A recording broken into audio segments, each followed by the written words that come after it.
on commence tout de suite. Et en France, on finit parfois avec des chansons. On commencera ici par des chansons avec la fête de la chanson à l'Oriental. Et j'accueille à mes côtés Daniel Ambroiseau, André Manoukian et Mehdi Kotbi. Bonjour à tous les trois. Bonjour, on va monter pour... Bonjour à tous les trois. Bonjour à tous les trois.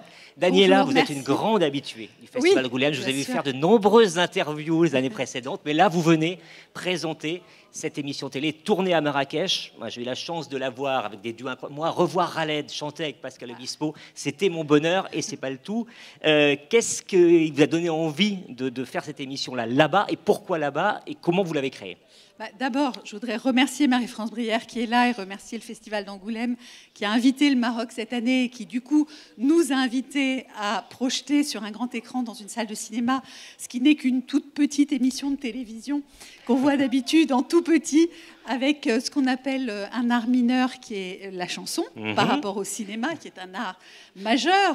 Mais bon, François Truffaut disait quand même que c'est beaucoup plus difficile de faire une chanson en 3 minutes et de raconter une histoire que de la raconter dans un film qui peut durer 1h30 ou 2 heures.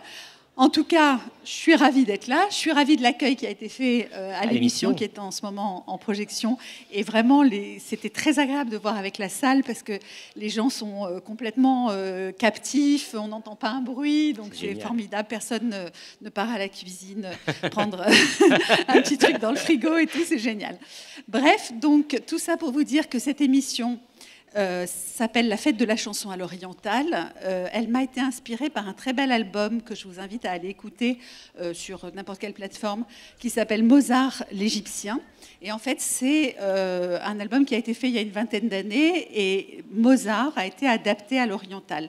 Et je me suis dit, mais pourquoi pas adapter aussi des chansons de la variété à l'oriental. Et j'ai appelé mon ami André Manoukian, qui est vraiment le spécialiste aux confins de l'orientalité, on va dire. Et on le voit dans l'émission. Il donne toutes les clés. Toutes les explications, il va vous en donner quelques-unes. Et puis Mehdi Kotbi, qui est à la tête de tous les musées marocains. En ce moment, il y a une histoire de ministre là, qui travaille un petit peu. C'est bizarre. Hein. Voilà, moi je le propose comme Premier ministre en tout cas. Mehdi Kotbi, vous pourrez voir ses œuvres parce que c'est un artiste de grand talent à l'Institut du monde arabe à partir du 14 octobre. Vous pouvez déjà voir la cravate, les chaussures et la pochette, qui sont certaines de ses œuvres revisitées pour ces attributs masculins. Et donc, Mehdi nous a beaucoup aidé, puisqu'au début, quand je lui ai parlé du projet, il m'a dit pas de problème, ça me paraît bien, je vais te présenter une télévision pour être partenaire, l'Office du tourisme, et puis on a pu avancer. Et maintenant, on en est déjà à la 3e édition de la fête de la chanson à l'Oriental, puisque la dernière a été tournée à Tanger, après 2 éditions à Marrakech, et vous pourrez la voir bientôt sur France Télévisions. Maintenant, je vous laisse. Ah oui, André, alors on vous voit expliquer comment on peut changer certaines chansons pour faire des rythmes à l'oriental. Quel plaisir vous avez pris à présenter cette émission-là et à voir tous ces artistes chanter en solo ou ensemble. Il y a des duos vraiment top, quoi. Pour moi, ce retour vers l'Orient musical, c'est un retour aux origines et aux sources en réalité. Toute notre musique dite occidentale vient d'Orient. Nos instruments de musique viennent de là-bas. Le violon vient du rebec, la flûte vient du ney. Quand vous visitez le musée du Caire, vous avez des instruments qui sont là depuis 3000 avant Jésus-Christ. Donc, on sait que notre civilisation vient d'Orient, mais quand on l'entend, c'est encore différent. Aujourd'hui, par exemple, dans le chant grégorien, qui est le chant qu'on chante dans les églises, etc., eh bien, il y a des musicologues qui vont retrouver les premiers chants. Et quand on les entend, en réalité, ils sont extrêmement orientaux. Et c'est quoi l'art oriental de la musique ? C'est l'art de tourner autour du pot, c'est l'art de ne pas aller directement à la note, c'est l'art de lui tourner autour.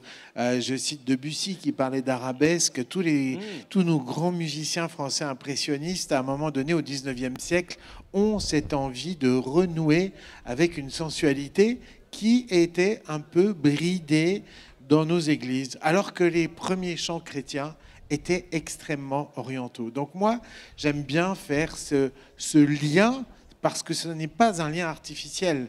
Quand Mais complètement, Daniela oui. nous parlait de Mozart l'Égyptien, on sait très bien que Mozart était aussi passionné par l'Orient parce qu'il y avait les Ottomans qui étaient à côté.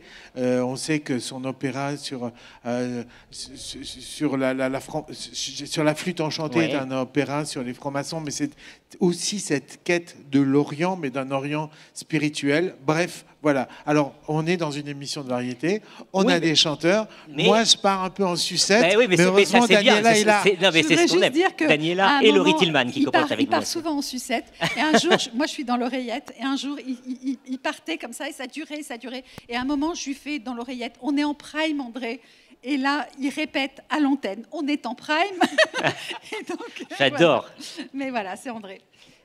Et je vais vous laisser dire un petit mot, Mehdi, sur le... Mais écoutez, d'abord, je remercie vraiment, je suis reconnaissant à l'égard des organisateurs d'avoir organisé et d'avoir mis à l'honneur le Maroc, un pays de couleurs, un pays, parce qu'on parlait tout à l'heure de musique, la musique, l'essence même de l'art, tout le temps, c'est le partage. Et ce que Daniela a organisé au Maroc est aussi une façon de partager avec un pays qui sait partager. On Et le voit. puis, je voudrais aussi vous dire aussi merci parce que ça fait 40 ans que j'avais fait une exposition ici à l'Hôtel de Ville. Et je me réjouis de revenir dans ce lieu que j'aime beaucoup. J'aime cette ville, j'aime m'y promener, j'aime entendre sa musique silencieuse, comme hier après-midi quand je me suis promené dans les rues.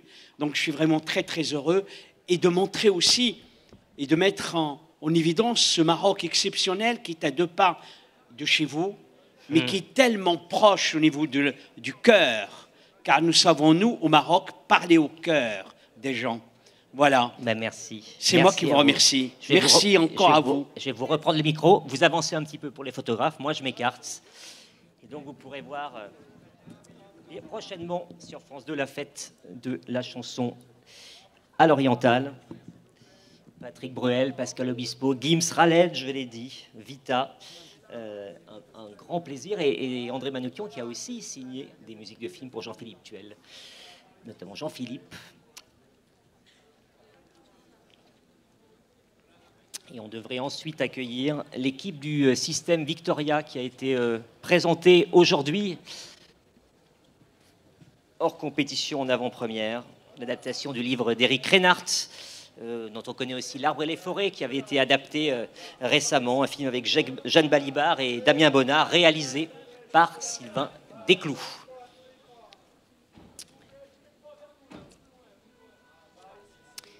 Le film n'a pas encore de date de sortie et Sylvain Desclous, sa dernière visite à Angoulême lui avait porté chance. C'était le film de Grandes Espérances avec Benjamin Laverne, notamment et Rebecca Marder, qui avait été présenté ici même en 2022. Et au moment où je cite son nom, Sylvain arrive avec moi sur scène. Merci bien.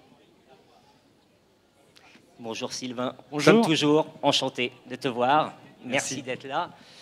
Damien Bonnard qui te rejoint. Bonjour Damien. Bonjour monsieur. Vous allez bien? Très bien, et vous? Ça va. Et là, si je ne me trompe pas, Florencia Di Concilio, là, qui s'occupe de la musique, car il y a aussi un Valois de la meilleure musique qui est remis, et donc c'est très important, et elle a signé aussi la musique de l'effacement. Alors, et pourquoi? Et oui. Et Isabelle Poudvine, qui est la monteuse du film et avec laquelle j'ai fait Oui. De Grandes Espérances, Vendeur, etc., etc., etc. Alors, qu'est-ce qui t'a donné envie de porter à l'écran ce livre d'Éric Reinhardt?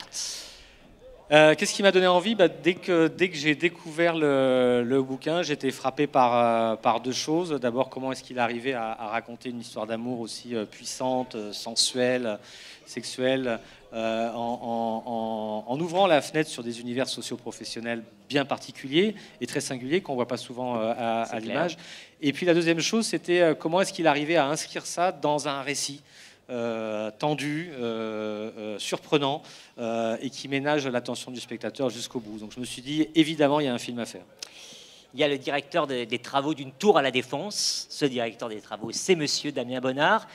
vous aviez travaillé ensemble déjà dans Voleur, non, si je m'abuse. Dans Vendeur. Vendeur, Voleur. Voilà, Vendeur. Voilà, c'est pas loin. Et c'est ça, c'était votre premier film. Absolument. Et Damien était dedans. Et on avait fait aussi ensemble 4 courts-métrages. Ouais.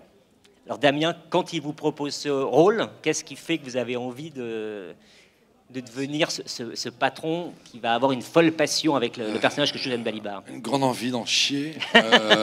Non, mais c'est juste une logique aussi avant, au-delà du scénario, c'est déjà de poursuivre une collaboration qu'on avait eue sur des courts-métrages et de pouvoir se vivre ensemble un long-métrage.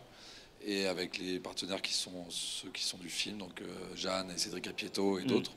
Et puis aussi, ouais, cette histoire, mais qui fait écho chez moi à plein de choses, mais qui était tout cet univers du travail, de vie qu'on a choisi ou pas, de ce qu'on décide de changer ou pas, de ce qu'on subit, des violences, de tout ça, de nos zones d'ombre, ou de lumière personnelle ou celle des autres. Voilà, et puis voilà, c'est un thriller social, je ne sais pas si on peut le définir comme ça. On peut dire ça. Et puis une grande envie aussi de travailler avec mon amie Nesta Barin, qui est la chef opératrice, dont j'aime beaucoup le travail. Et puis voilà. Du coup, là, j'ai découvert les musiques entre-temps du film. Voilà, mais la musique. Et le montage. Qui a un rôle très. Non, je ne savais pas avant de tourner, j'avais pas vu le montage. Voilà, non, mais on va parler musique et montage, mais la musique, tout d'abord, quels étaient les premiers échanges avec Sylvain pour accompagner ce film, justement, qui est assez divers, puisque histoire d'amour, on dit histoire sociale, et un thriller très prenant. C'était quoi les premières consignes de Sylvain? Alors, c'est un triangle amoureux, en fait, entre Sylvain, moi et Madame Isabelle. Et donc, vous savez, la musique et le montage, enfin, en tout cas, je ne peux que travailler que si le montage, je le comprends, et s'il m'aide et s'il me dicte le ton. Donc, une rencontre à trois s'imposer. Et puis, vite, on a trouvé un peu les couleurs. Dans l'image, j'ai découvert l'image d'Inès qui est absolument magnifique, et on a trouvé un peu les couleurs comme on avait fait pour De Grandes Espérances tout de suite. Je pense qu'on on a gardé l'idée de départ, voilà.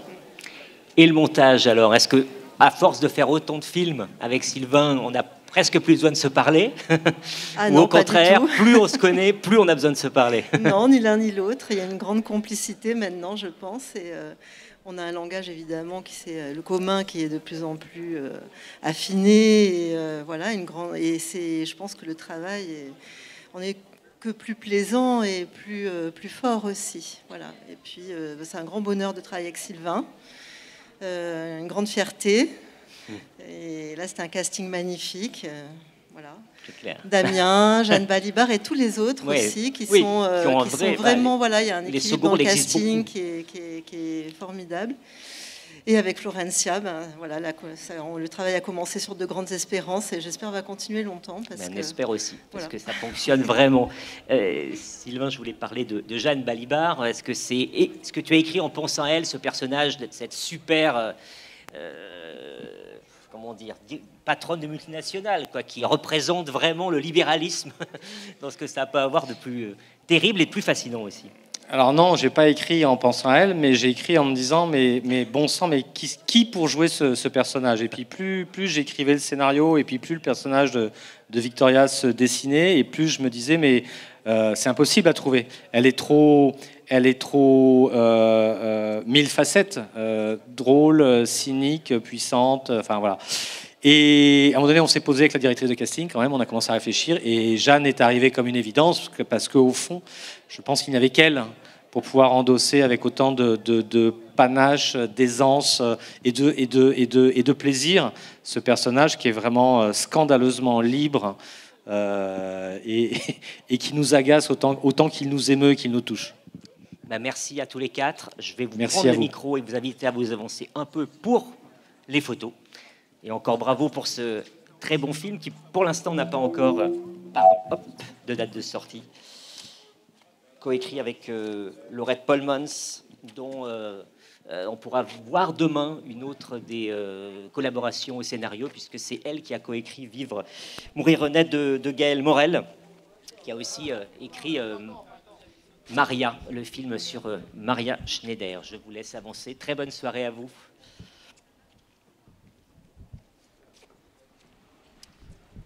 on devrait enchaîner avec, petit à petit avec l'équipe d'un documentaire qui s'appelle Claude Lelouch.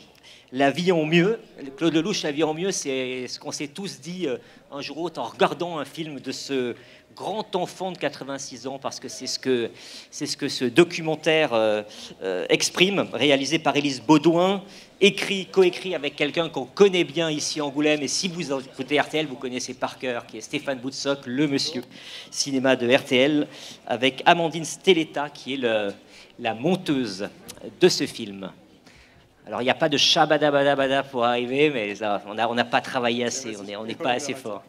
Bonjour à tous les trois et bravo. Bonsoir Thierry, bonsoir tout le monde. Quand on aime Claude Lelouch, qu'est-ce qu'on se régale et on se dit mais quelle chance vous avez eu de le voir au travail. Voilà, c'est vraiment quelque chose et vous traduisez votre amour vraiment pour lui de manière incroyable. Ah, il y a une quatrième personne que je n'ai pas présentée, alors tu vas le faire à ma place. C'est important, c'est notre producteur.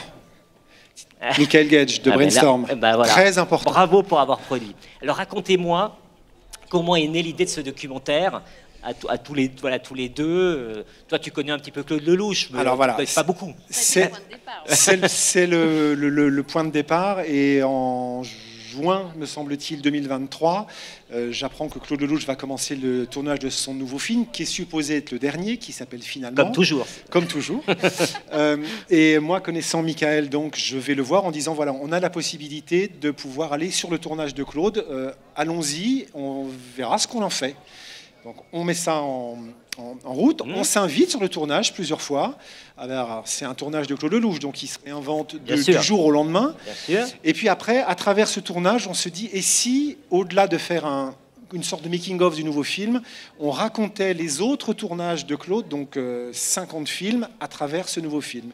Et on est parti là-dessus, donc ça veut dire archive, ça veut dire interview de Claude, et c'est là où Élise arrive, puisqu'il nous faut évidemment la vision d'un réalisateur, en l'occurrence une réalisatrice. Alors quand vous arrivez, qu'est-ce que vous vous dites devant ce beau projet, mais des Himalayas successifs à franchir? Donc comment on s'en occupe? Ce qui a été essentiel, c'est que Claude, parce qu'il fait confiance à Stéphane, nous a ouvert ses archives. Et ça veut dire 50 ans de 50 films, une masse d'archives colossale. Ça a été un vrai plaisir, il faut quand même le dire, avec Stéphane, de fouiller dans les centaines de boîtes qui se trouvent dans la maison de production de Claude Lelouch, avec beaucoup de gourmandises. On a ouvert toutes ces boîtes, on a trouvé des photos inédites, des vidéos personnelles, des bobines de 8 mm dont même Claude ne savait même plus ce qui était dessus. C'est ça qui est génial. On a numérisé tout un tas de choses. Ça a été un peu un travail d'archéologue, finalement. Oui. Mais il fallait articuler, il fallait que ça le raconte, et on avait aussi envie qu'il se revoie, qu'il se replonge, qu'il nous livre son regard et qu'il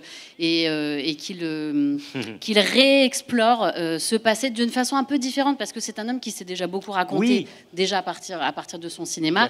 Là, on avait envie de le raconter à notre façon. Non, mais ça, on voit qu'il y a votre regard à vous, et c'est en ça que... il a donné des interviews, il a fait, je sais pas, plus de 50 films, donc on peut se dire, sinon, on ne fait plus rien.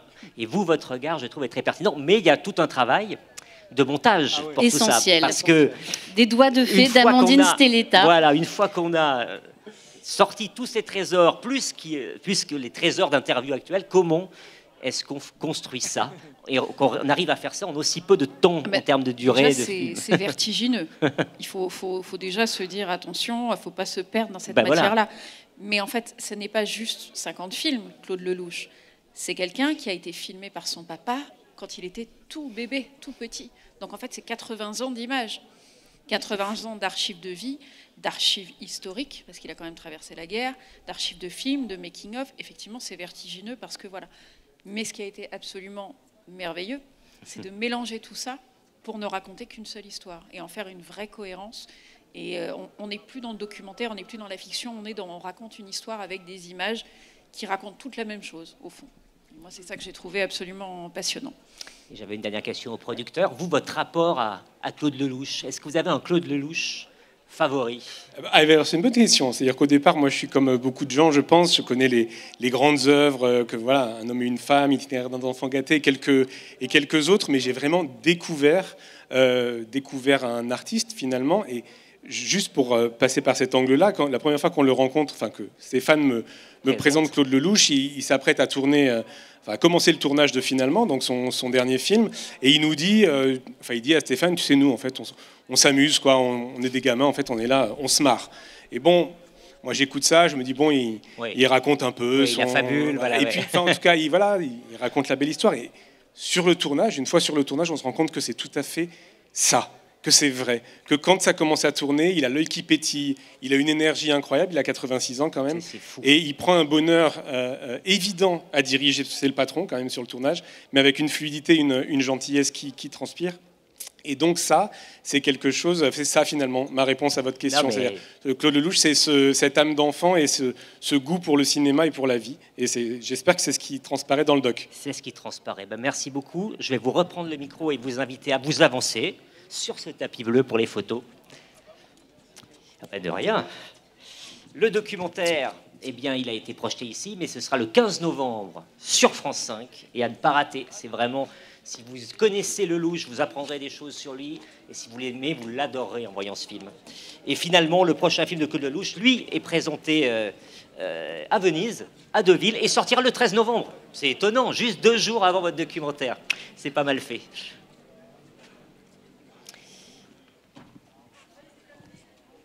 Et nous allons passer à un autre très beau documentaire. C'est le coup de cœur de Dominique Besnéard pour cette édition 2024. Le film s'appelle Marie-Lou, rencontre avec une femme remarquable.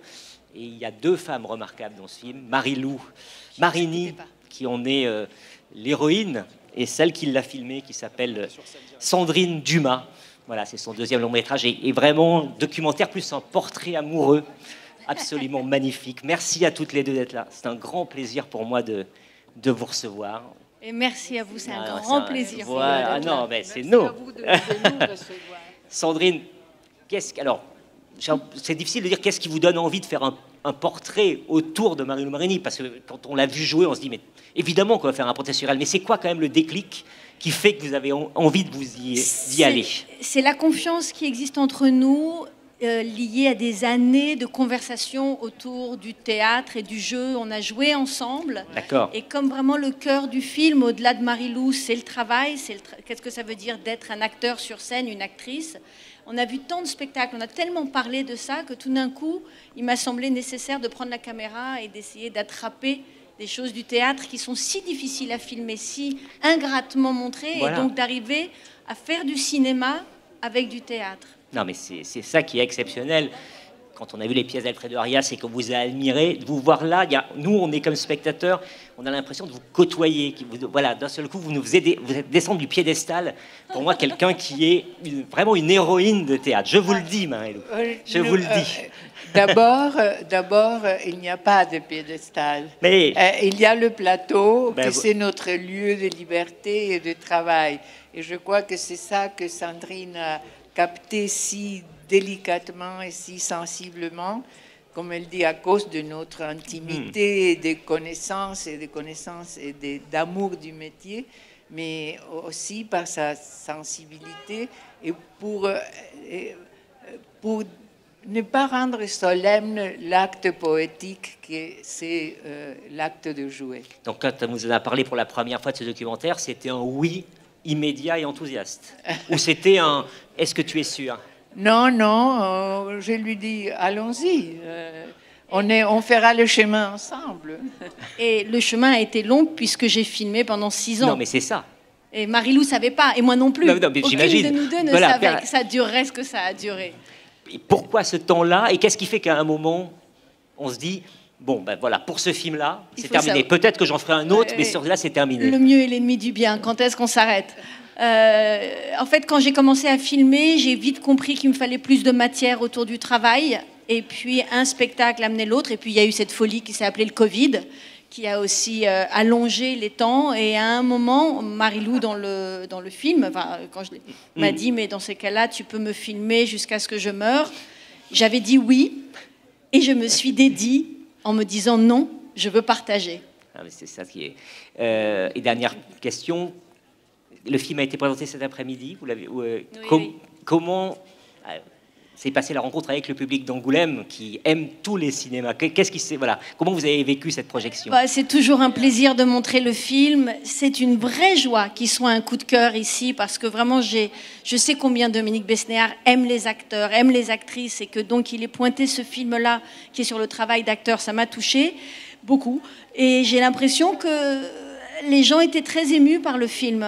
Je reçois toujours comme ça une espèce de vague un remerciement de quelque chose d'intime qui les touche et c'est un bonheur. C'était un bonheur de voir ce film et de vous voir sur ce tapis bleu. Je vais vous reprendre le micro et vous laisser avec les photographes. Merci à toutes les deux. Marie-Lou rencontre une femme remarquable, donc qui est le coup de cœur de Dominique Besnéard cette année. On va accueillir sans tarder l'équipe d'un film qui est présenté en compétition après avoir obtenu le prix de la jeunesse lors de son passage à un certain regard du Festival de Cannes, qui s'appelle 20 dieux, qui est le long métrage d'une jeune femme qui s'appelle Louise Courvoisier, et un court métrage en famille puisque tourné dans le Jura, là où elle est née, tournée avec des comédiens non professionnels, et elle-même est entourée, comme vous allez voir là, notamment pour la musique, de toute sa famille, son frère, sa mère. Ils sont venus en nombre, et donc le film concourt au Valois d'Or, avec le jury qui est présidé par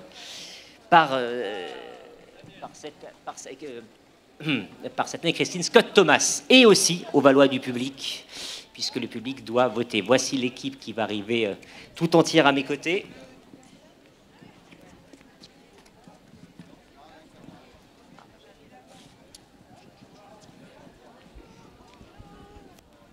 Merci.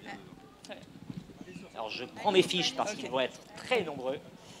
Louise Courvoisier, Clément Favot et Maïwenn Barthélémy qui tiennent deux des rôles principaux, Charlie et Linda Courvoisier, qui en font la musique que j'ai vue tout à l'heure de la présentation. Et il y a, par rapport à la présentation, 2 personnes en plus. Alors si je ne me trompe pas, Eliane Filot, qui est conseillère agriculture du film, et ça a une importance, et Léa Gallego, la directrice de casting, et là c'est ô combien important. Louise, oui, comment se passe ce début du festival d'Angoulême? Parce que la compétition, c'est une projection par jour devant un public différent. Comment vous le vivez? Pour l'instant, c'est super. On a un très bon accueil. On est aussi très bien accueillis. Il y a un peu de pluie aujourd'hui, mais on est quand même très heureux. Ça s'est arrêté pour ce soir. Oui, voilà. On a beaucoup de chance. On est très contents. Moi, je suis très contente d'avoir été rejointe par mes comédiens, parce que j'étais toute seule au début du festival. Donc voilà, c'est le tout début. Ils sont encore un peu intimidés, mais on est contents d'être là ensemble et c'est super. Le film, c'est le portrait de la jeunesse rurale fait par ceux qui vivent là où vous êtes nés. Dites-moi quel est le déclic qui vous a conduit à réaliser, à faire que ce soit votre premier long métrage et que ça pouvait pas être un autre début pour vous. Je pense que ça fait peut-être 10 ans que j'ai ce film en tête quelque part et qu'il travaille sans travailler. Puis 5 ans que je suis vraiment activement en train de travailler dessus. Donc c'était un long processus, toujours été naturel pour moi d'envisager mon premier film vraiment ancré dans ma région et envie de parler aussi évidemment des gens qui y vivent et d'en parler le mieux possible, en tout cas d'essayer d'être le plus fidèle possible à mon regard sur eux. Donc voilà. Vos comédiens sont non professionnels, enfin c'est ce qu'on dit avant, mais quand on les voit on se dit ils sont tout autant, voire plus professionnels que d'autres. Maïwenn, racontez-moi, je crois qu'au départ, c'est un pari, de ce casting. C'est de dire, allez, je vais y aller, mais j'y crois pas trop, c'est ça? C'est ça, c'était un pari avec une copine. Je me suis retournée en classe en lui disant, eh bien, on fait le casting, et pour rigoler, et en fait, c'est devenu de plus en plus sérieux. Voilà. C'est pour ça qu'aujourd'hui, je suis ici. Vous êtes incroyable. Clément, vous, c'est encore mieux parce que tout à l'heure, vous m'avez appris que finalement, au début, c'était non, avant que ce soit oui. Bah oui. Pourquoi non? Parce que ça m'intéressait pas. Enfin, j'avais pas idée de partir là-dedans, quoi. C'était pas du tout ce que je pensais faire. Puis, moi, je dis, allez, on va y essayer, puis voilà, quoi. Puis ça marche. Là. Ah oui. Là, je voulais interroger justement la directrice de casting, parce que quand on voit le film, c'est un travail incroyable. Alors, un travail évidemment avec Louise A2, mais racontez-nous ce processus. Est-ce que ça a été très long? Est-ce que, voilà, combien de semaines, de mois avant de trouver eux deux et tous les autres? Alors, je pense qu'il faudrait des heures pour pouvoir raconter cette aventure. Ce que je peux vous dire, c'est qu'elle a pris entre 3 et 6 mois pour avoir tous les comédiens, même ce qu'on appelle les seconds rôles. Mais elle était surtout extrêmement forte en émotions. Ils nous ont fait vivre des émotions avec leur oui, leur non, leur peut-être. Mais c'était absolument incroyable de rencontrer sans parler des comédiens qui ont été choisis, de rencontrer tous les candidats pour ce casting. C'était des rencontres humaines absolument fabuleuses. Voilà. Puis c'est vraiment un film en famille, puisque quand je citais ceux qui ont fait la bande originale, Charlie et Linda Courvoisier, qui ont donc un léger rapport avec vous, le frère et la maman. Quel souvenir vous gardez de cette première expérience? Voilà, c'est ce film qui d'un seul coup se fait comme ça, qui va à Cannes, qui vient ici à Angoulême. C'était une super première expérience de composition, beaucoup de temps, beaucoup d'allers-retours, beaucoup de recherches. On a énormément passé de temps à revisiter chaque morceau qu'on a fait. Louise a été très exigeante, mais on a aimé ça, parce que ça nous a fait vraiment creuser en profondeur chaque morceau. Mais c'était une super première expérience de composition. Et pour une maman, j'imagine que là, c'est un rêve éveillé de chaque jour. C'était un beau rêve et ça continue. C'est ça qui est beau, c'est que c'est dans la durée. On rencontre encore plein de belles choses autour de ce film. Il y a donc une conseillère en agriculture. Et là, expliquez-moi votre rôle vis-à-vis de ce film qui raconte vraiment cette partie-là du Jura, mais qui parlera à tout le monde et à tous ceux, en tous les cas, qui, comme moi, sont nés dans des régions rurales. Mais comment vous avez travaillé avec Louise sur le film? Eh ben, Louise m'a présenté un peu le scénario, m'a lu certaines scènes. Je lui ai dit ce qui pouvait aller, ce qui ne pouvait pas aller, parce qu'elle voulait que ça soit réaliste, que ça représente aussi notre quotidien d'agriculteurs, de producteurs de lait à comté. Et puis voilà. Et puis elle nous a embarqués dans cette aventure merveilleuse, toute la famille, nos vaches, nos petits veaux, tout le monde y est, quoi. C'était génial. Et Louise, on sent qu'il y a quelque chose, voilà, de familial, mais au vrai grand sens. Ce projet-là aussi, c'est ça. C'est-à-dire que il parle à tout le monde, j'en suis la preuve, mais parce qu'il parle de vous et des vôtres. Oui, moi déjà, je mets du temps à me remettre de tous ces gens qui parlent, parce que c'est forcément émouvant pour moi d'avoir partagé tout ça avec eux, mais que ce soit donc ma famille qui était très importante dans le processus, mais mon équipe qui en fait c'est une équipe que j'ai choisie parce que c'est des gens très proches de moi en qui j'avais confiance, voilà, tout le casting qui était vraiment de chez moi, donc tout ça, j'avais besoin que le public sente aussi cette manière de le fabriquer. C'est pas seulement un résultat, c'est aussi tout un travail qu'on a fait ensemble, et c'est ça qui est valorisant à la fin, en fait. C'est vraiment ce travail d'équipe. Un film qui est incroyablement lumineux et joyeux, même si ça aborde des situations dramatiques, et c'est ça que je trouve absolument incroyable. Comment vous avez travaillé avec ces deux comédiens et les autres? Est-ce qu'il y avait des méthodes particulières? Est-ce que pour chacun ça a été une méthode appropriée? Vous avez fait un grand atelier avant? Comment ça s'est passé? Non, je peux vraiment dire que ça a été une méthode différente par acteur. Là, on a déjà, là avec ces deux-là, il y a déjà un monde entre les deux. Voilà, c'était très différent. Ils ont des caractères très différents. Il fallait, on a construit ensemble en apprenant à se connaître aussi, de voir dans quoi ils étaient confortables, dans quoi ils étaient moins confortables, comment on pouvait arriver à trouver la scène pour qu'on se sente tous bien au moment de la faire devant toute l'équipe. Parce que l'idée, c'était de répéter le plus possible pour qu'on soit bien au moment de la tournée. Et on a pas mal cherché ensemble, en fait. Quand ça sonnait pas bien, ils me le disaient, ils n'hésitaient pas. Et on a cherché ensemble pour que les mots sonnent juste aussi pour eux, quoi. Merci Louise, merci beaucoup. Merci à vous tous et bravo pour ce beau film. Je vous reprends le micro et je vous invite à vous avancer pour la photo. Merci à vous. Le film sortira le 11 décembre prochain et c'est vraiment une petite merveille, une manière de parler, voilà, du monde rural, et on sent par des gens qui savent de quoi ils parlent et de faire un film extrêmement universel. Vous allez découvrir des jeunes comédiens incroyables et en voyant ce film, on ne peut pas se douter qu'il s'agit d'un premier long métrage. 20 dieux, donc en compétition pour le Valois d'Or. Passez une très bonne soirée. Et on va passer du grand au petit écran, mais avec des personnages non moins forts. Olympe de Gouges. Alors, si vous avez regardé la cérémonie d'ouverture des Jeux Olympiques, c'était une des statues qui était dans la scène, mais c'est aussi un personnage qui passionne Julie Gaillet, qui est la co-réalisatrice avec Mathieu Busson de ce documentaire depuis des années. Et comme quand Julie vient à Angoulême, elle ne vient pas seule, elle vient avec Mathieu Busson et elle vient avec toute sa bande de formidables comédiens de ce formidable téléfilm qu'on peut découvrir ici. Bonsoir Julie, bonsoir Mathieu, bonsoir Audrey, bonsoir tout le monde. Bonsoir Thierry, merci de nous accueillir. C'est le plaisir. Alors j'attends Dimitri Storoge et Pauline Sériès qui sont les derniers qui évidemment sont à la bourre. Christy Molia, notre productrice, qui a fait une prouesse. C'est clair. C'est un film en costume. Voilà, on s'embrasse. Audrey Ismaël à côté de Christy Molia, donc Dimitri Storoche qui embrasse les filles. Ouais. Bonjour Pauline Dimitri. Sériès, que vous avez peut-être vu dans La Nuit du 12. Elles sont toutes des acteurs magnifiques. Oui. Donc Christy Molia, la productrice. Audrey Ismaël qui a composé la musique. Voilà, Mathilde Dromard. Et je vais laisser Mathieu présenter les suites des filles. On a Louise Horry Diquero à la suite, Audrey Marnet et Julie Gaillet. Julie Gaillet, qui joue aussi Olympe. Alors, pourquoi Olympe de Gouges, te connaissant, je comprends à peu près, mais pourquoi vouloir faire un film, un téléfilm, un film, pour moi, c'est là-dessus, quand on voit, il n'y a pas de grand petit écran, sur elle. Pour le petit écran, ça tu peux répondre, parce que on tenait, tu tenais, Christy tenait, à ce que ce soit vu par le plus grand nombre et qu'il y ait une vraie valeur éducative. Que ça ne soit pas juste un joli film en costume sur une personne magnifique, mais qu'il touche large, quoi. Donc c'était important que ça soit le petit écran et que ça soit une chaîne publique. Oui, parce que vraiment, cette idée du service public, c'est aussi accompagner. On va faire pendant 2-3 mois le tour de tous les collèges, de tous les lycées avec le film. Et c'est vrai que c'est plus facile parfois aussi avec un film audiovisuel d'aller dans les collèges.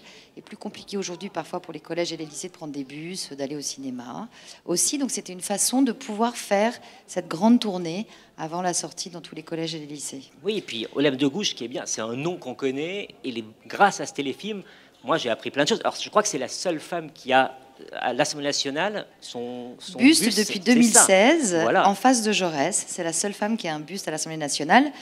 Mais comme on a quand même un groupe assez formidable, je vais leur laisser le micro. Bien sûr. Alors, la princesse de Lamballe, voilà. Audrey Marnet. Chère princesse. Bonjour, bonjour à tous. Bonjour Audrey. Donc moi, mon rôle est un rôle de composition, donc film d'époque, et je suis très proche de Marie-Antoinette, et vous verrez ce qui se passe. Et je joue face à Julie, que je connais bien. Depuis quelques années. Depuis quelques années, et c'était une belle retrouvaille, et surtout une scène très intéressante à jouer, parce que c'est une scène de confrontation. Oui, exactement. Louise, parce que Louise, quand même, elle est chanteuse aussi. Il faut que vous sachiez qu'elle est venue à Sœurs Jumelles. Non seulement elle joue, elle était incroyable dans l'événement, mais en plus elle chante. Elle est venue à Sœurs Jumelles dans le lab d'Audrey Marnet. La famille. Merci. Moi, je suis hyper reconnaissante de votre choix de travailler avec des acteurs que vous connaissiez, que vous aimiez, parce que ça a permis de travailler des rôles qui, je pense, à travers des castings, on ne nous aurait pas forcément mis dedans. Et je pense que c'est très chouette pour des acteurs d'aller à des endroits un peu inattendus. Et voilà, c'est un peu ce que j'ai à dire. Moi, je joue une chef un peu martyrisante de la prison des droits communs. Où se trouve aussi Olympe. Voilà, où se trouve Olympe. Voilà. Alors vas-y, oui. Mathilde Dromard. Mathilde, on a tourné ensemble, avec Mathilde, on a tourné ensemble dans un film qui s'appelait Polly, où elle avait un accent du Sud-Ouest, une perruque comme ça, personne ne peut la reconnaître. Voilà. Et Mathilde Dromard. Je suis ici incognito, Julie. Non, mais moi c'est pareil, j'ai été vraiment ravie de retourner à nouveau avec Julie dans une toute autre époque, parce que c'était aussi un film d'époque, mais une autre époque. Et ben moi j'incarne Madame Roland, une autre femme penseuse, frondeuse, et qui finit aussi guillotinée. Donc voilà, mais qui tient tête aussi à cet Olympe qui est une consoeur. Et c'est important de mettre en lumière ces femmes-là qui ont fabriqué aussi notre histoire de France et puis qui ont fait là où on est aujourd'hui. Alors je vais te laisser évidemment présenter Audrey Ismaël parce que quand on fait ce festival, c'est avec tes mots. Moi, j'ai eu aussi le bonheur de voir Diamant Brut à Cannes. Et je sais que c'est vous qui avez composé la musique, qui tient aussi un grand rôle. Voilà. Pourquoi, Audrey, sur ce film? Eh bien, on voulait, alors ça, on en parlera avec Christy, mais avec Mathieu, on pensait qu'il était important de, quand même, malgré tout, suivre les traces d'Olympe et d'avoir une équipe paritaire, donc d'avoir pas mal de chef de poste femme, et donc une compositrice, ça s'imposait. Et Audrey, elle a cette force avec le violoncelle, et en même temps, elle est très électro, elle est très engagée, puisqu'elle a fait partie de 3e autrice, c'est-à-dire les troisièmes autrices, c'est les compositrices d'une œuvre. Il y a les 3 auteurs d'une œuvre. Et voilà, et on a eu cette chance infinie que nous a offert Christy, la productrice, d'aller à Toulouse enregistrer des voix dans la maîtrise de Toulouse. Mais c'est une immense compositrice, c'est un beau cadeau pour un petit film. Moi, j'étais extrêmement heureuse quand Julie m'a parlé du projet. Je trouve que Olympe, c'est un personnage complètement universel et intemporel, et je trouve que justement, du coup, l'amener, le mettre en musique avec des mélodies et des choses assez directes et amener une modernité, en fait, aussi, c'était ça un peu l'idée, c'était de montrer à quel point cette quête était complètement universelle, intemporelle, et donc, du coup, voilà, c'est ce que je crois qu'on a essayé d'amener avec, effectivement, cet enregistrement avec la maîtrise de chœur de Toulouse, qui était une intuition de Julie, et c'était un des plus grands moments de ma vie de compositrice, de pouvoir enregistrer ses enfants, et voilà, du coup, c'était une belle expérience. On fait signe qu'il va falloir presque terminer, mais tout le monde va parler, j'y tiens. Non, mais voilà. Je vais faire vite alors. Non, mais c'est important que tout le monde s'exprime, et notamment pour ce projet apparemment très complexe. C'est un projet très complexe qu'on a tourné il y a quasiment 1 an, 20 jours. Donc en effet, c'était un vrai challenge, mais grâce à Julie et Mathieu et toute l'équipe, et en fait on était 464, donc on n'est pas tous venus. On ne pourrait pas tous parler. Et en effet, sur les 464, 259 femmes. C'était très important pour nous, et quasiment égalité au chef de poste. Donc voilà, c'était une vraie volonté de la part de Julie et Mathieu. Et si on a réussi, c'est parce que tout le monde, je dis absolument tout le monde, a été porté par ce sujet, Olympe de Gouges. Voilà, et donc on est ravis. Merci au festival de nous accueillir. Merci.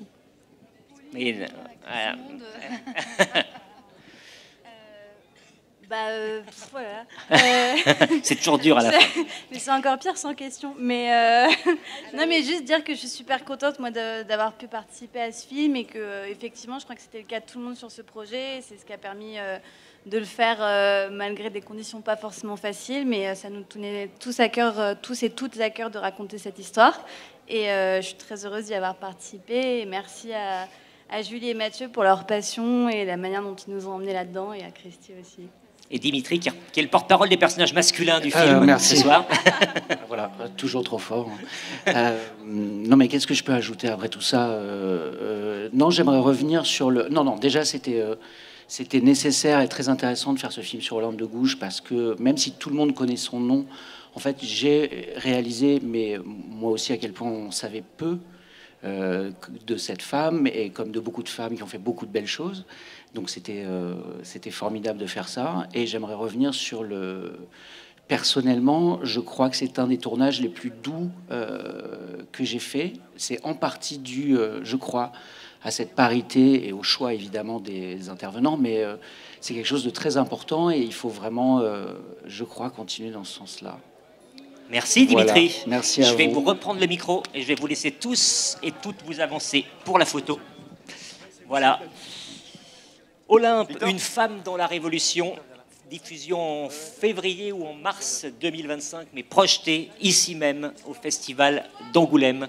Julie Gaillet, Mathieu Busson, dont on avait vu le documentaire sur les femmes cinéastes ici, et Julie qui est une spectatrice régulière au-delà des films qu'elle présente du Festival d'Angoulême depuis les premières éditions.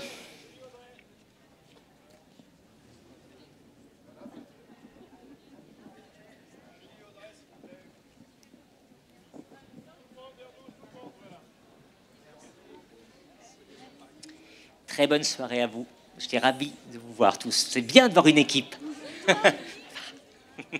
Merci à vous. Ah, voilà. Ah, ben, d'accord. Ben, le procès du chien, qui est l'équipe suivante, et qui est présente dans le film, dans la compétition, donc dans la course Valois d'Or, le premier long métrage que réalise Laetitia Doche. Ah, et on me dit, alors, ils sont là, mais ils vont patienter, car l'histoire de Souleymane, qui est présentée ici en avant-première après une découverte qui a vraiment marqué le dernier festival de Cannes. Toute l'équipe va bientôt me rejoindre sur scène. L'histoire de Souleymane, c'est 48 heures dans la vie de Souleymane. C'est un jeune Guinéen qui travaille comme livreur à vélo et qui doit avoir un entretien pour avoir une demande d'asile. Et c'est toute l'absurdité du système que montre Boris Lochkin, qui avait eu ici le Valois de la mise en scène, c'était en 2014 pour Hope, et qui avait présenté Camille en 2019, qui avait valu, lui, le Valois de la meilleure actrice. Ah, alors, rechangement, le procès du chien, qui, eux, ont une projection juste avant, Laetitia, qui arrive avec l'un des interprètes principaux de son film, le fameux chien du procès. Est-ce que tu peux monter jusque-là? Bonjour Laetitia. Bonjour. Alors, est-ce que tu peux nous présenter Cody? Et François Damiens, qui est le partenaire de Cody. Bonsoir. Bonsoir. Comment allez-vous, François? Je sais pas très bien. Est-ce que c'est le soir ou la journée? On ne sait pas bien, mais il pleut pas, c'est ça qui est bien. Laetitia, alors racontez-nous, qu'est-ce qui vous a donné envie de faire ce film autour du procès d'un chien, et comment vous avez fait la rencontre de ce Cody? Mais moi, je voulais faire une comédie qui parle d'écologie et qui soit pour tout le monde, et qui parle de trucs profonds, mais en rigolant. Et un jour, on m'a raconté un procès autour d'un chien. Donc le chien n'était pas accusé comme dans mon film. Son maître était accusé parce que son chien avait mordu 3 fois. Et ça avait foutu un bordel pas possible dans la ville. Et donc ça m'a vachement intéressée. Et je me suis dit, je veux faire une comédie autour du procès d'un chien, parce que ça touche à beaucoup de choses. Le chien, dans la loi, actuellement, il est assimilé à une chose. Et dans mon film, l'avocate arrive à prouver que le chien n'est pas une chose. Et donc le juge dit, si c'est pas une chose, c'est possiblement un individu. Alors il faut faire le procès du chien. Et là, ça commence à être la galère dans la ville. Avec ce chien magnifique, avec cet acteur magnifique, maître de chien, Dariusz Mikowski. Je suis bien contente de l'avoir fait. Et j'espère que ça va vous plaire à tous. Hier soir, j'ai eu la chance de le présenter. Et vous me disiez que vous avez été très touché par l'accueil des spectateurs quand ils sont sortis du film. Bah oui, les gens étaient très émus et c'est vrai qu'ils n'arrivaient pas à parler. Alors ils venaient me voir, ils me serraient la main ou ils touchaient le chien. Enfin, c'était très, très, très émouvant pour nous de vivre ça. Bon, François, il n'était pas là, il vient d'arriver. Alors François, quel plaisir il y a eu à jouer dans ce film dirigé par Laetitia et avec comme partenaire un comédien pas comme les autres. Ça a été que du plaisir, sincèrement. Ouais. Honnêtement, c'était super chouette d'être dirigé.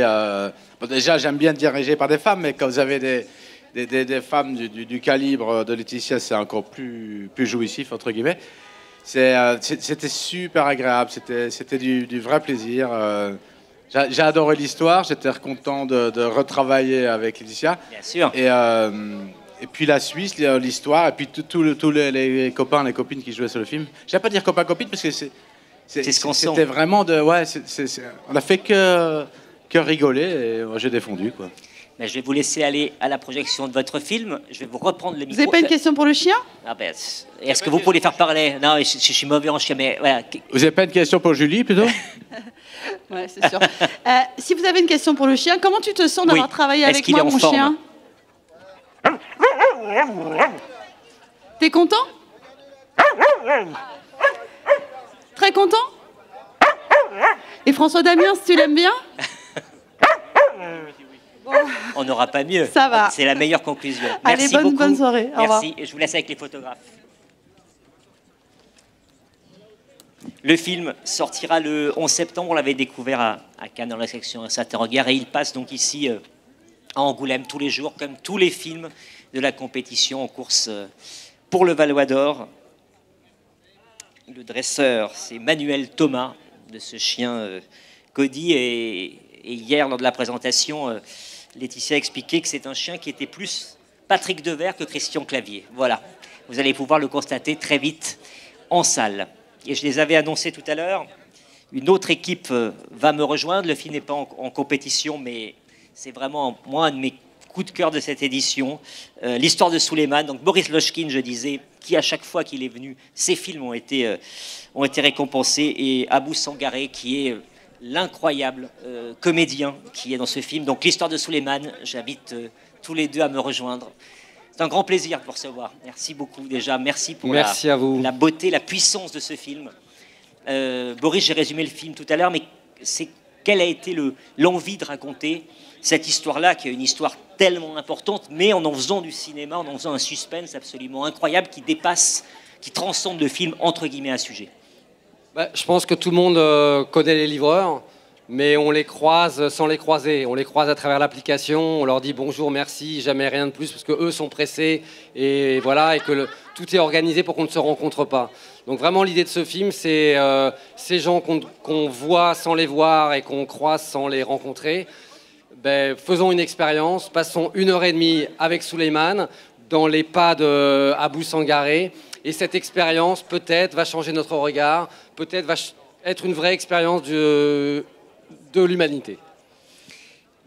Comment vous vous êtes rencontrés l'un et l'autre? Ensuite, je passerai à Abou qui a remporté le prix Un certain regard, le prix du meilleur acteur, mais comment s'est faite la rencontre entre vous deux? Par un casting. Une fois qu'on a mis en production le film, je savais que je voulais pas un acteur professionnel, donc j'ai commencé à faire ce qu'on appelle du casting sauvage, c'est-à-dire on sort dans la rue et on cherche notre acteur. Je cherchais un livreur guinéen, donc on a commencé à Paris à la rencontre de tous les livreurs guinéens. Il y en a beaucoup. C'est une des nationalités qui est le plus représentée dans la livraison. Et c'est pour ça que j'ai choisi que ce serait l'histoire d'un Guinéen. Et on en a rencontré des dizaines, même des centaines, et on n'a pas trouvé. Donc on a continué, on a élargi, on s'est dit c'est un Guinéen qui nous intéresse. Guinéen parce que les Guinéens demandent beaucoup l'asile, parce que c'est un pays qui a une histoire politique troublée, donc beaucoup de gens sont venus en France et ont demandé l'asile.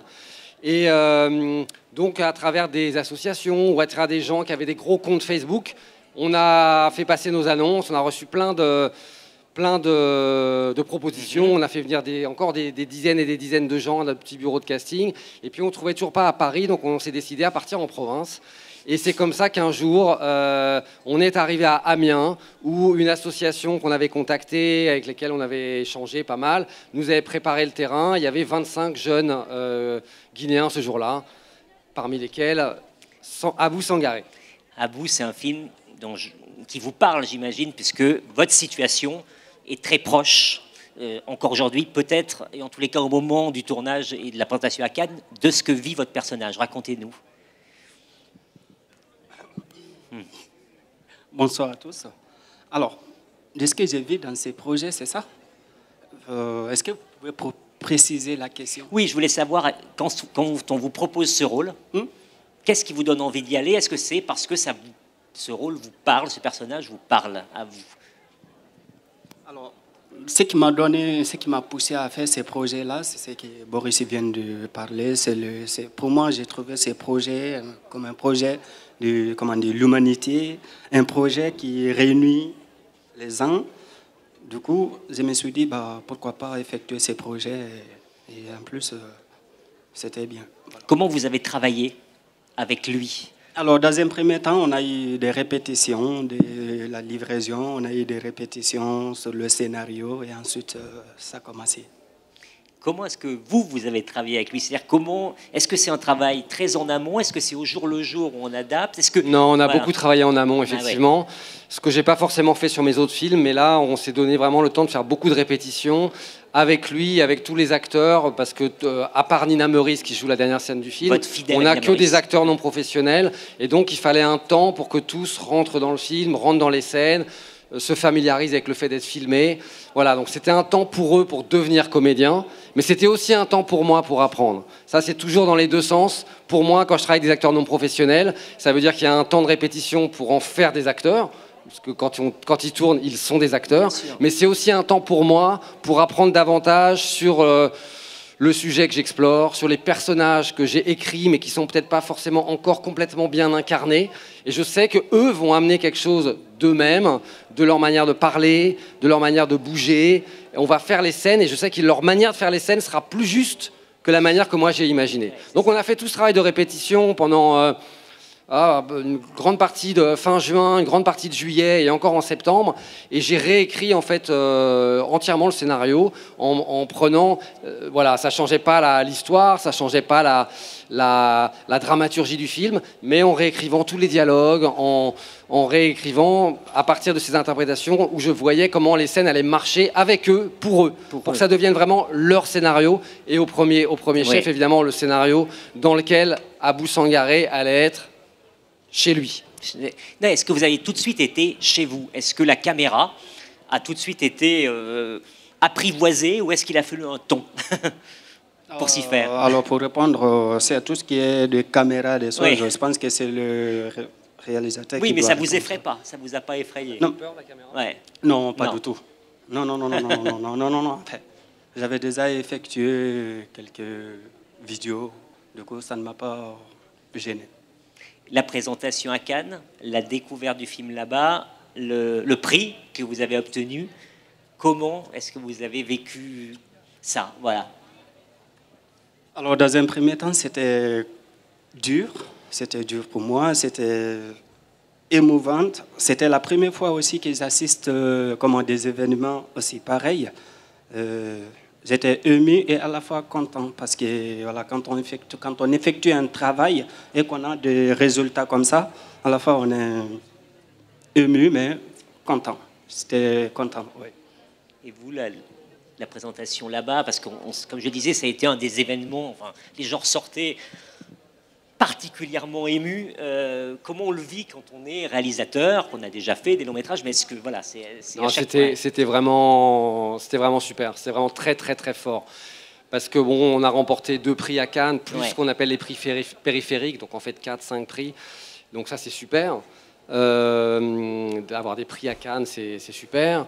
Il y a ces applaudissements qui durent 10-15 minutes, ça c'est encore mieux. C'est très fort, mais il y a encore plus que ça. Il y a le fait que quand la lumière se rallume, tout le monde pleure.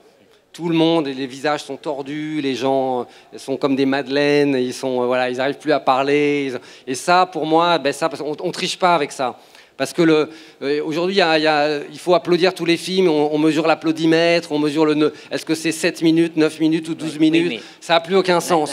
Mais voilà, pour moi, les larmes sur un visage, ça c'est un truc qui est... Et là, je me dis, ok, on a touché quelque chose. Et ma dernière question sera votre rapport à vous à Angoulême, parce que à chaque fois, Angoulême est heureux de recevoir vos films et repartent primés. Qu'est-ce que vous aimez dans ce festival-là? C'est vrai qu'Angoulême, c'est un festival où je suis venu avec tous mes films. Ben oui. Donc, en tout cas avec mes 2 précédents, et je suis reparti toujours avec des prix. Donc cette fois-ci, il n'y aura pas de prix puisqu'il n'y a pas de compétition. Mais c'est très bien comme ça, il faut un peu laisser la place aux autres. Et moi, ce que j'aime beaucoup à Angoulême, à part que le festival est généreux avec moi, ce que j'aime beaucoup, c'est que c'est un vrai festival de public. C'est un vrai festival de public, les salles sont pleines, les gens regardent les films, toutes sortes de gens. Ça, c'est magnifique. Ben, je vais vous laisser avec les photographes. Merci à tous les deux, merci pour ce magnifique film en tous les cas. Merci Boris. à vous. Je vais reprendre le micro. Le film sortira le 9 octobre. Il est présenté ici dans la catégorie les flamboyants et il porte particulièrement bien son nom pour Boris Lochkin, donc comme je le disais, avait remporté le Valois de la mise en scène, c'était en 2014 pour Hope, et quand il était venu présenter Camille, avait valu le Valois de la meilleure actrice pour Nina Meurice, ex aequo avec Lina Coudry pour Papicha cette année-là. Boris Lochkin aime Angoulême et nous on aime beaucoup ses films ici aussi. Bonne soirée à tous les deux.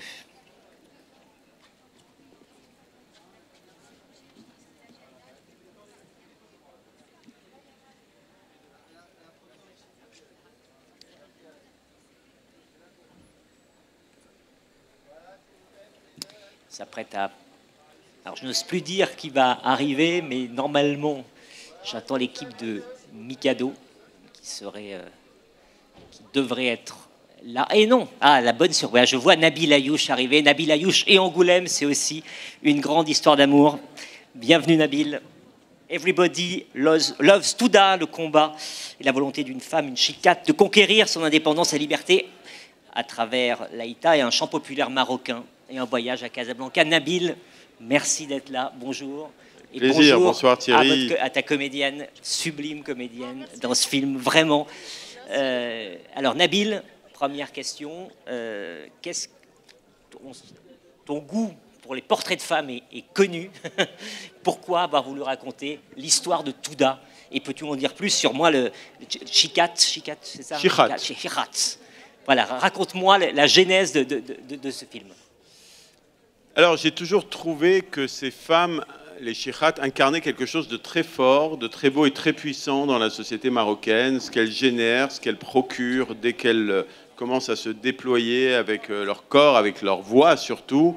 Et j'ai toujours trouvé aussi qu'il y avait une forme d'injustice qui était faite à leur encontre, parce que au 19e siècle, quand aucune femme n'avait le droit de chanter en public, les Shi'at ont été les premières véritablement à oser.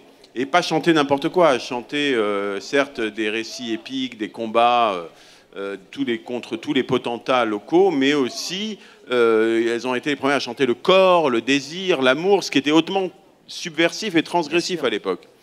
Et puis, la période et le monde changeant, elles sont montées dans les villes, elles ont commencé à chanter dans les discothèques, dans les bars, et là, leur image s'est pervertie auprès du grand public, et d'un statut d'artiste, elles sont vues transformer un statut d'objet honni, détesté. Et c'est là qu'est l'injustice, et c'est là où j'ai voulu les réhabiliter, et leur redonner un statut qui est incarné magnifiquement par Nisrine Radi dans le film. Qui est absolument magnifique. Nisrine, quand vous avez lu ce projet, entendu parler de ce projet, outre le fait qu'il est réalisé par un certain Nabil Ayouch, qu'est-ce qui vous a donné envie de ce personnage et de cette La épopée? vérité, moi, je rêvais depuis toujours de jouer un personnage Shira. Et il y avait Nabil qui m'a proposé le film et j'étais excitée de commencer les préparations et le tournage. Et entre moi et Touda, il y a une relation un peu assez bizarre et assez intime, vraiment. J'ai vraiment aimé Touda. Ça se sent quand on voit le film, ça se sent vraiment. Quand on voit le film, on comprend pourquoi tu as voulu que ce soit elle qui l'incarne, mais comment est arrivé quel a été le processus de ce casting-là? Est-ce que ça a été écrit en pensant à elle? Est-ce que c'est un casting? Non, il y a beaucoup de Nisrine dans Touda. Elle m'a, je dois dire, beaucoup inspiré dès la genèse du projet. Et c'est vrai qu'elle a quelque chose de puissant et de volcanique en elle qui s'exprime dans le rôle, dans le film. Donc je lui dis, on ne va pas perdre de temps avec le casting. Le rôle, il est pour toi. Maintenant, les 1 an et demi qui nous séparent du tournage, tu vas pouvoir les utiliser pour te former. Et c'est ce qu'elle a fait. Elle a fait un travail absolument remarquable avec des Shi'at connus au Maroc qui l'ont coaché sur le chant, sur la danse, sur la manière de parler, de bouger et qui l'ont rendu avec son travail d'actrice à elle aussi, parce qu'elle est très précise dans sa manière d'interpréter, de caractériser un personnage, qui l'ont rendu aussi crédible. Et puis pour nous... à Angoulême, Nisrine, c'est aussi Adam, le film de Mariam Touzani, qui avait reçu ici un prix. Donc voilà, on est heureux. Vous étiez venu le présenter? Non, j'étais en tournage. C'est votre première Angoulême, donc. Oui, c'est la première fois, ouais. Nabil, toi, tu disais qu'Angoulême t'a sauvé quelque part, puisqu'on se souvient, Much Loved, au-delà du fait d'avoir un Valois, ou même deux avec celui de ton actrice, Oumna Abidar, mais quelque chose s'est passé ce jour-là, la présentation du film, au-delà du palmarès, je pense. Oui, je crois que l'histoire d'amour, elle est née là, véritablement, avec ce festival, parce qu'on avait la tête sous l'eau, on était dans un tunnel qui avait suivi l'interdiction du film post-Cannes, et sa présentation à la quinzaine des réalisateurs. Et puis, on parlait plus de cinéma, on parlait plus du film, on parlait que de la polémique. Exactement. Et de ce qu'il y avait autour. Et ça, pour un réalisateur, il n'y a rien de plus triste.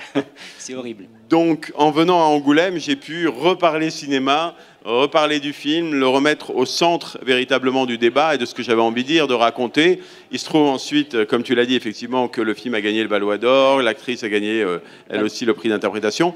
Et ça a été une rampe de lancement pour la sortie et plein de belles choses qui sont arrivées par la suite pour Much Loved. Et ça a été aussi, comme je disais, le début d'un lien très fort avec ce festival, avec Dominique, avec Marie-France, puisque je suis retourné depuis 3-4 fois avec différents films, un focus, etc. Oui, bien sûr. Nisrine, alors, il n'écoute pas, mais c'est quoi les grandes qualités de Nabil, metteur en scène? Qu'est-ce qu'il fait? Voilà, il se bouche les oreilles. Il est vraiment spécial, Nabil. C'est le meilleur réalisateur avec qui j'ai jamais travaillé, vraiment. Il te donne une confiance assez spéciale pour que tu puisses interpréter le personnage comme il faut, vraiment.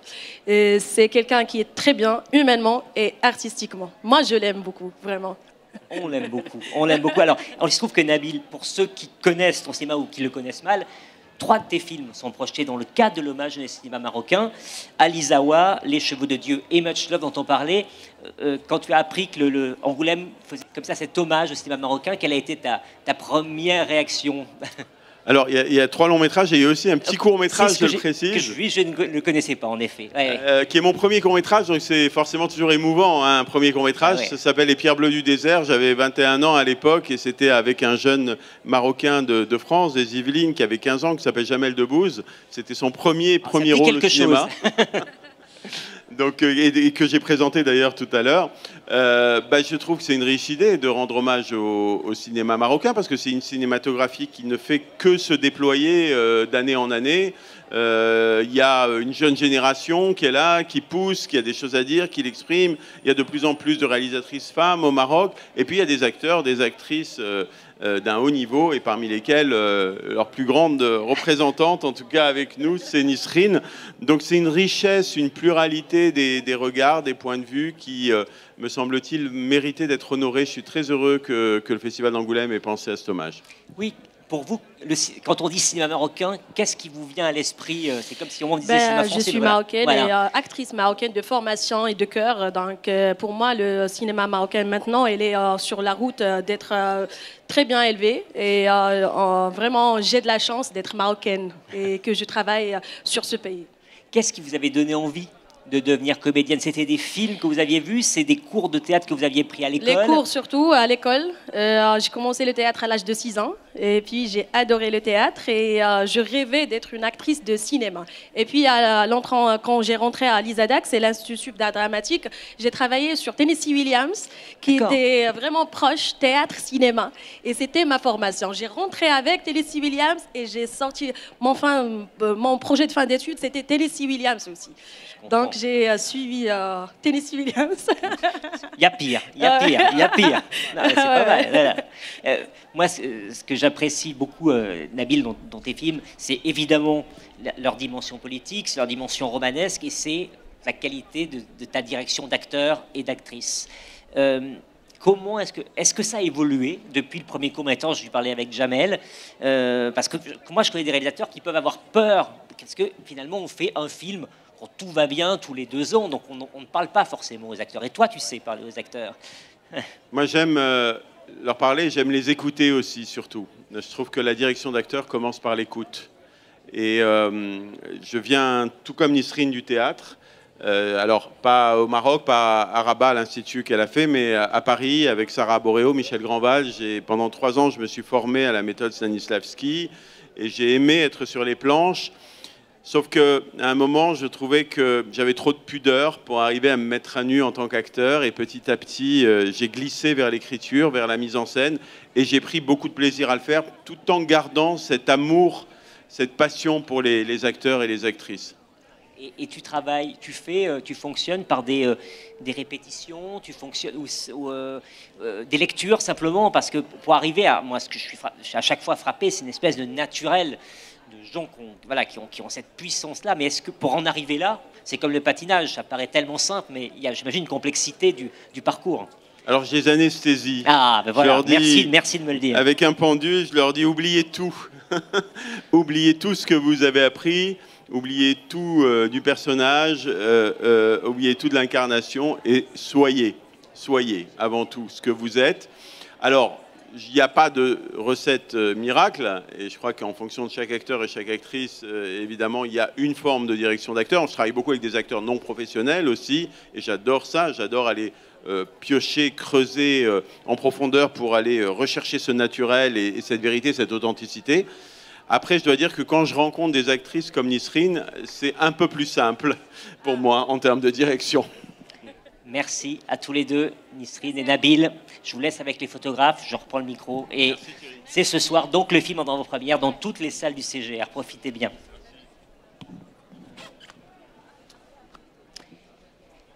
Eh bien, le film de Nabil Ayouch, Everybody Loves Touda, sortira le 18 décembre sur les écrans. Et au moment où ils vont poser pour les photographes et rentrer dans la salle, c'est le moment de conclure ce tapis bleu du soir. Je vais les laisser passer. Et la séance de demain, ce sera le film de Gaël Morel qui a été présenté à Cannes avec notamment Victor Belmondo qui sera à l'affiche de ce tapis bleu. Je vous souhaite une excellente soirée et une grande chance pour tous ceux qui vont voir Everybody Loves Touda dans cette salle du CGR, dans ces salles du CGR ce soir. Très bonne soirée.